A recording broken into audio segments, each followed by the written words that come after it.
အားလုံးပဲမင်္ဂလာပါရှင်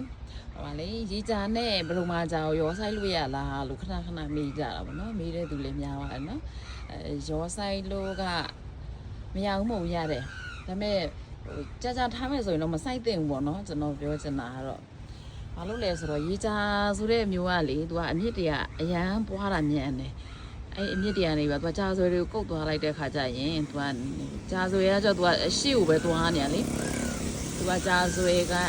ရဲ့သဘောကကျတော့အမြင့်တွေအရန်များတာမျိုးမဟုတ်ဘူးအဆွဲရပဲသူကထိုးဖောက်လာတာဟုတ်အဲ့ခါကျတော့ရောမဆိုင်တဲ့ဘူးပေါ့နော်ကျွန်တော်ဒီလိုမျိုးစိုက်ထားတဲ့ဆိုတာကကျတော့ဒါကရေကြာကိုလေဇလုံးထဲမှာစိုက်ပြီးမှအဲ့ဇလုံးလိုက်ချထားတာမှဒါကကျွန်တော်ဘရုံမကြာအရန်နေပွားလာပြီဆိုလို့ရှိရင်ဒီရေကြာတွေရဲ့ဇလုံးကိုအပြင်ကိုဖယ်လိုက်မှာပေါ့နော်အဲ့ခါကျရင်သူကဘရုံမကြာကြီးတက်ကြံခဲ့မှာပါရှင်အဲ့တော့စိုက်မယ်ဆိုလို့ရှိရင်လောလောဆယ်နေရာမရှိသေးလို့ရောစိုက်ချင်တယ်ဘာညာဆိုရင်တော့ဇလုံးလေးနဲ့ရေကြာကိုစိုက်ပြီးတော့ဒီထဲကိုရောထည့်ထားလိုက်ပေါ့နော်တကယ်လို့မှအပင်ကတစ်ခုကပေါ့နော်အရန်တန်လာပြီဆိုရင်တော့ရွှေ့လိုက်တာပေါ့အဲ့လိုမျိုးပဲကောင်းတယ်လို့အကြံပြုချင်ပါတယ်ရှင်